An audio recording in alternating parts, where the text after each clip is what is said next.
नमस्कार, मी सुवर्ण Sawant. एसक्यूब fashion in America या आपल्या यूट्यूब चॅनलमध्ये खूप खूप स्वागत करते. आजच्या व्हिडिओमध्ये आपण पाहणार आहोत ए लाईन ड्रेसची डिटेलमध्ये ड्राफ्टिंग आणि स्टिचिंग, आणि यासाठी कमीत कमी 2 मीटर कपडा लागणार आहे. या ड्रेसची उंची व घेर तुम्ही तुमच्या आवडीनुसार घेऊ शकता. सगळ्यात आधी तर कपड्याला इस्त्री करून तुमच्या कपड्याचा पन्ना किती आहे त्यानुसार कपड्याची एक घडी करून घ्या. पन्ना म्हणजेच कपड्याची उंची.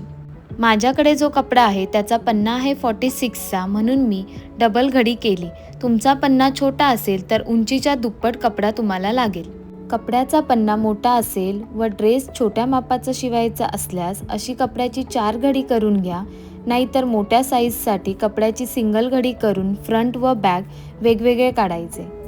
मी इथे कपड्याची 4 घडी करून घेतली कारण मला ड्रेसचा घेर कमी पाहिजे.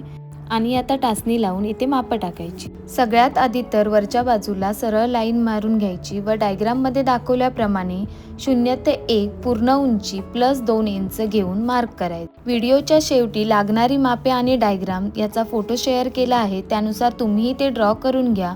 पूर्ण उंची मार्क करून झाल्यानंतर 0 ते 3 कमर उंची जेवढी आहे तेवढी घेणे. इथे माझी कमर उंची आहे 13.5 इंच, तर मी 13.5 इंचवर मार्क केला आहे. त्यानंतर 0 ते 2 मुंडा खोली 28 इंच छातीपर्यंत छातीचा चौथा भाग वजा अर्धा इंच घ्यायचा. तर 30 इंच ते 38 इंच छातीपर्यंत 7 इंच घ्यायचा आहे. तर 38 इंच व त्याच्या पुढे जर छाती असेल तर 7.5 इंच घ्यायचा. त्यानंतर तिन्ही लाईन्स म्हणजेच चेस्ट लाईन, वेस्ट लाईन आणि पूर्ण उंचीची लाईन सरळ मार्क करून घ्यायची. आणि या उरलेल्या कपड्यामध्ये मी स्लीव्सची मेजरमेंट्स काढणार आहे. त्यानंतर 2 ते 4 छातीचा चौथा भाग प्लस 1 इंच व त्यापुढे शिलाई मार्जिन 1.5 इंच. तसेच 3 ते 5 कमरघेरचा चौथा भाग प्लस 1 इंच व त्यापुढे शिलाई मार्जिन 1.5 इंच. दोन्ही मार्किंग पट्टीच्या साहाय्याने जोडून घ्यायचे. तसेच 1 ते 6 खालचा घेर 18 इंच ते 20 इंचपर्यंत तुमच्या आवडीनुसार घेऊन कमरेच्या मार्किंगला जोडायचे. मी या ड्रेसचा घेर फक्त 15 इंच घेतला आहे. खालचा घेर जॉईन केल्यानंतर 6 ते 7 1 इंच वर घेऊन हलका राऊंड शेप द्यायचा आहे, जेणेकरून खालचा घेर वर खाली दिसणार नाही. आता वर आपण शोल्डर आणि आर्महोलची मापं टाकायची आहेत. त्यासाठी 0 ते 9 शोल्डरचा अर्धा प्लस पाव इंच घेऊन खाली सरळ जोडणे.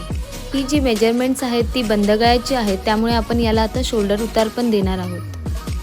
शोल्डर उतारसाठी 9 ते 11 पाऊण इंच घेणे. यानंतर 0 ते 12 गळा रुंदी 32 इंच छातीपर्यंत 3 इंच, तर 32 इंच छाती पुढे 3.5 इंच घेता येते.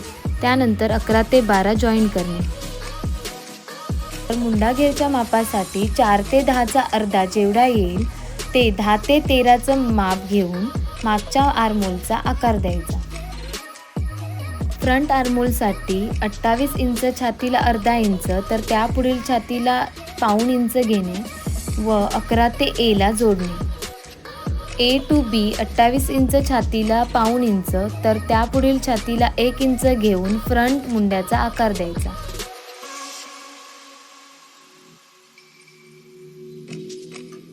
अशा प्रकारे संपूर्ण ड्राफ्टिंग करून झाल्यावर कटिंगच्या मार्किंगनुसार कटिंग करून घ्या.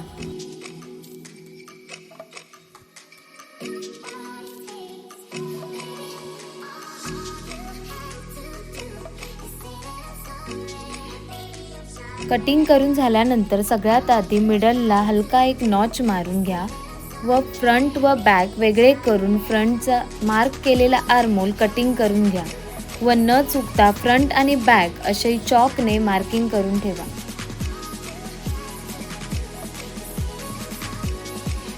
हा उरलेला कपडा आहे आणि यात मी आता स्लीव्स काढणार आहे. सगळ्यात आधी तर डबल कपडा घेऊन त्याला फोल्ड करून त्याला टाचणी लावून घ्यायची.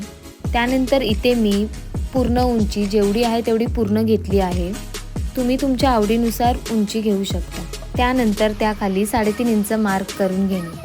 ती स्ट्रेट लाईन जॉईन करून त्या लाईनवर अंगावर मुंडा घेर तुमचा जेवढा येत असेल त्याचा अर्धा भाग मार्क करून घ्यायचा आहे आणि त्याबाहेर 1.5 इंच शिलाई मार्जिन घ्यायची आहे.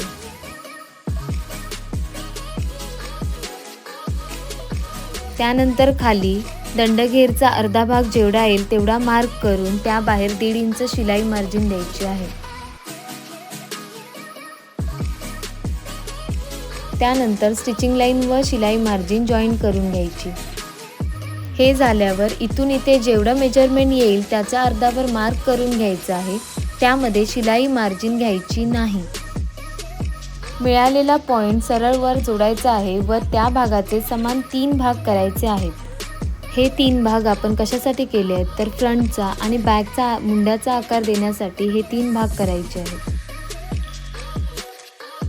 त्यानंतर पुढचा आणि मागचा मुंड्याचा आकार शिलाई मार्जिन पर्यंत गोलाकार द्यायचा आहे. हा शेप जर व्यवस्थित येत नसेल तर तुम्ही फ्रेंच कर्वचा पण यूज करू शकता.